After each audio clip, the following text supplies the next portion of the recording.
Magandang araw mga boss, dito na tayo sa last part na ang problema nga ni customer, pigil daw humatak itong sasakyan niya at pag nagpreno siya, meron daw maingay dito sa harapan.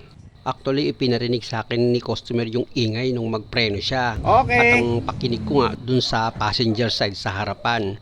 At dito naman sa kaliwa mga boss, syempre kasali na rin yan sa gagawin ko. Ilikot ko nga itong rotor disc niya, wala naman siyang paninikit na nangyayari dito sa preno.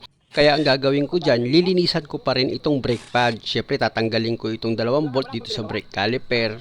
At pag natanggal ko yan, iaangat ko na ngayon itong brake caliper. Tapos itong sliding pin bolt niya, i-check ko. So far okay naman siya. Kaya ang gagawin ko, tanggalin ko na lang itong 2 brake pad para malinis ko yan. Dahil nga sa makapal pa naman itong brake pad. Sa paglinis naman na gagawin nyo dito sa brake pad, gumamit lang kayo ng sandpaper para matanggal yung tumigas dito sa ibabaw ng brake pad nyo. Makikita nyo naman mag-iiba na yung kulay yan pag natanggal nyo na yung tumigas dito sa ibabaw ng brake pad. Kaya ganun din ang gagawin nyo dito sa isa pang brake pad. Liliyahin nyo rin yan para yung tumigas dito sa ibabaw niya na pwedeng panggalingan nga ng ingay matanggal. Tapos dito naman sa rotor disc mga bossing, pwede nyo rin liyahin yan. Pero kumbaga pa dadaplisan nyo lang, hindi naman kailangan matagal na matagal. Basta yung kumapit na kalawang dyan at kung mayroong kaunting gas-gas, kahit pa paano matanggal. At kung meron pa kayong budget para dito sa brake cleaner, o pwede yung spray niyan para kung may kumapit na malagkit, matanggal siya. At kung may panghangin kayo, hanginan nyo. Ganun lang naman ka-basic maglinis ng preno mga boss. At lagi ko nga sinasabi sa inyo na wala namang big deal dyan na may mangyayaring masama kapag ginalaw nyo dahil hindi kayo mekaniko. Naku, tinatakot lang kayo nun para pagkakitaan kayo. At sa paglagay naman nitong brake pad, hindi ka naman dyan maliligaw dahil meron naman siyang guide. Ipakita ko dito sa kabilang side mga boss kung paano nyo nga ilalagay itong isa pang brake Sa pad. baba papasok mo yan Kita mo, di ba may parang bakal-gatlayan. Shoot mo na siya dyan Pag na-shoot mo, dito sa kataas, ganun din. Pag naitapat mo na siya dyan, tapat na di ba? Tulak mo lang. Ganun lang. Sa kabilang side, ganun din. Ganun din gagawin mo. Pag okay na, pwede mo nalagay ito. Kung may panghangin ka, pwede mo hanginan yan. Pag hindi naman stack up to sir, huwag mo nang galawin. Maganda kasi yung grasa dyan At sa paglagay naman nitong brake caliper, kung paano nyo yan tinanggal, ganun nyo rin naman siya ibabalik. Siyempre, yung paglalagyan nyo ng 2 bolt dito sa brake caliper nyo, itatapat nyo yan dito sa brake caliper holder nya. Para pag ipinakapit nyo ng 2 bolt dito sa sliding pin nya, hindi ibig kong sabihin pin nya, hindi rin pakwan. Ibig kong sabihin yung sliding pin bolt na nakalagay dito sa brake caliper holder. Diyan nyo nga ipapakapit yung 2 bolt na number 14 na ilalagay dito sa brake caliper. Ayan mga boss, nahigpitan ko ng 2 bolt. Kaya ilagay ko na ngayon itong gulong. O sa paglagay ng gulong na lagi kong pinapaalala sa inyo, yung mga nut niyan, siguraduhin yung maayos yung pagkakahigpit. Dahil minsan may nag-DIY, mayroon daw umiingay sa gulong niya. Yun naman pala hindi nahigpitan maigi yung mga nut. I-check ko na nga itong gulong, ikutin ko yan. Baka mamaya may sablay dito sa ginagawa ko Maganda rin sigurado, lalo na't may maingay dito sa harapan niya. At dahil sa okay naman yan mga boss, wala naman akong nakitang problema, kaya lilipat naman ako dito sa kabilang side. Dito mga boss, nang tinesting nga namin ni customer, positive meron akong narinig na ingay dyan. Kaya ipaliko ko na itong manibela papunta sa kaliwa. Ganon din mga boss, gamit ka itong socket wrench na number 14, tanggalin nyo yung 2 bolt dito sa brake caliper. Pag natanggal nyo yan, pwede mo na ngayon iangat itong brake caliper. Tapos, tanggalin mo itong 2 brake pad nya. Kung makikita nyo yung brake pad mga boss, makapal pa. Kaya pag ganyan, gamit ka ulit ng sandpaper. Lihain mo nga itong ibabaw ng brake pad para yung tumigas dyan, matanggal. Ganon din itong rotor disc, kabilaan yan, lihahin mo rin para kung may kumapit na kalawang or dumi, matanggal. Isa pa, kung merong gasgas itong rotor disc mo, syempre, kahit papaano mapapakinis mo siya at hindi masyadong maapektuhan yung brake pad mo. Tapos i-check mo yung 2 sliding pin bolt. Ang problema itong nasa baba, stack up. Yung isa, kapit Itong isa, pihitin mo, ayaw magalaw. Pag ganyan sir, Tigas. Yan na nga yung nirereklamo ni customer na kapag naka-incline daw siya at aabante, bigla daw may tutunog yung tak. At yan naman ay narinig ko nung mag-test nga kami. At sinabi ko nga kay customer na dito sa driver side ko naririnig yung ingay. Kaya yung mga ganyang problema mga bossing, basic lang yan. Kahit babae kaya yan.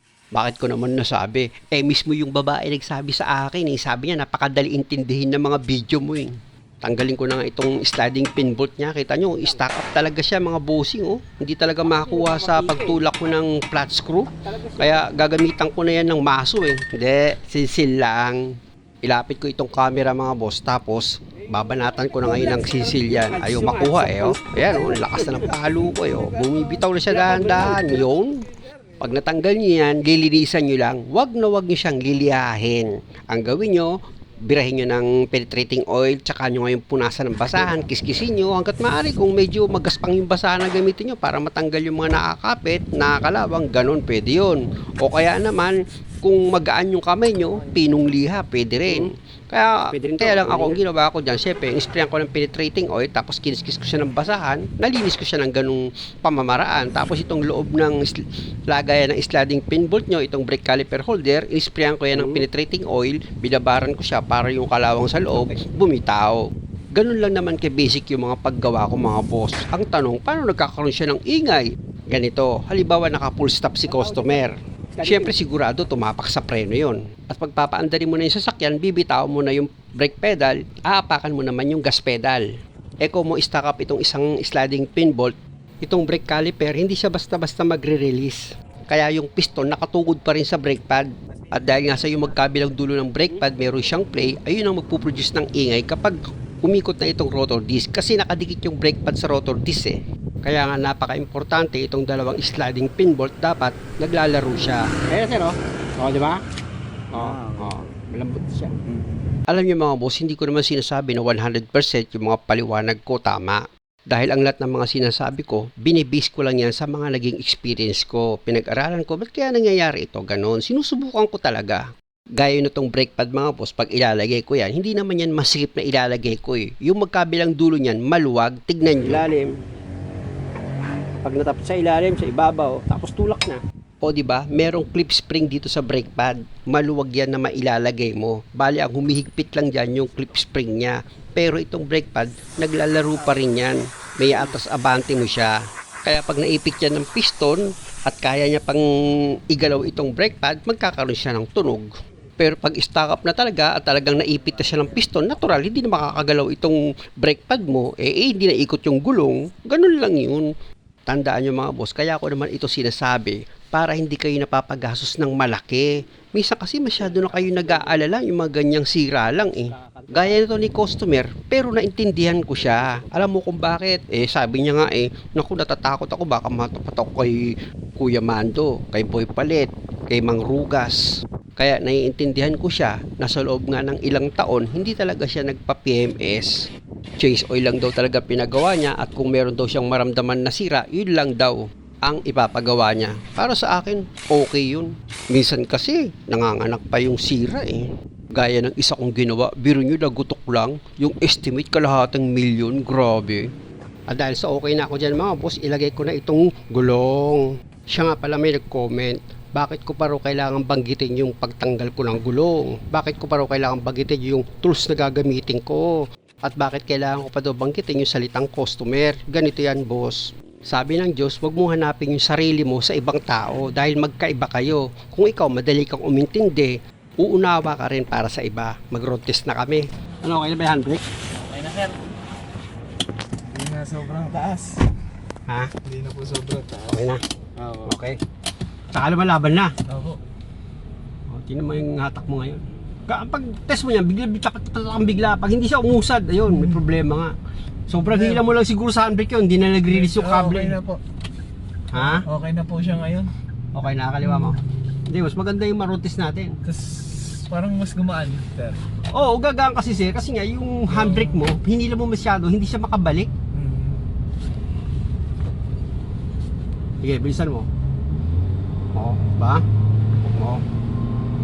Naka sir. Okay. Ano? Okay na? Hindi na siya pigil. Saka wala naman lumabas sa fault code eh. Opo. Okay na nga po eh. Okay na? Salamat sir. Wala problema ron. Basta malagay. Basta sa susunod, yung pag-adjust ng preno, ikaw nagagawa. Mabalik tayo. Sige sir. Diba? Pangalawa, yung isang sliding pin bolt mo rito, di ba? Hindi Stuck na ba? din. Oo, na-stuck Kaya baka yan yung umiipit eh. Kaya isa rin yan sa pinanggagalingan eh. Hindi na natin alam eh. Dahil nga sa nakita ko mga kwento mo kwento mo pa lang sa akin Ano na po? sobrang hila ka sa handbrake. Pwede yung kable, mabagal na siyang bumalik. Kaya pag inapakan mo yung gas pedal, parang hirap siya kumusad. O pwede din dyan ang pinanggagaling sa sliding pin bolt kasi nga yung brake caliper naman, nakaipit pa. Dahil nga yung sliding pin bolt, stock up, di ba? Oh, okay. Kaya ano eh. Pero yung, ang total talaga nun, nandun pa rin tayo sa preno, di ba? Sa mga ginawa, nandun lang ang problema. Buti na lang, sir. Oo. Baka pag sa iba, ang daming kanina yun.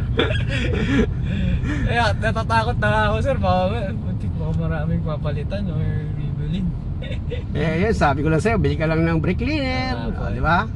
WD-40. WD-40, yung mga linis-linis lang yan. Lang pala, sir, na. Pero yung problema mo, pag ikunento mo, parang ang bigat eh, no?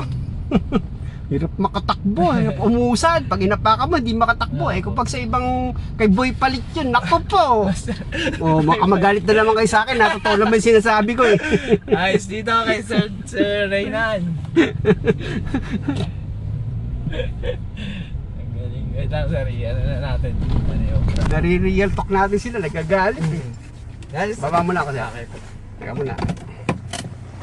Narinig yun naman mga boss nang binani-obra ni customer itong sasakyan niya, halos ayaw na niya na kaming mag-road test dahil nga sa dito pa lang daw okay na yung sasakyan niya. Ramdam niya na wala na daw yung problema pero nag-road test pa rin kami at salamat sa Diyos okay naman na talaga itong sasakyan niya. Ayun, sumibat na.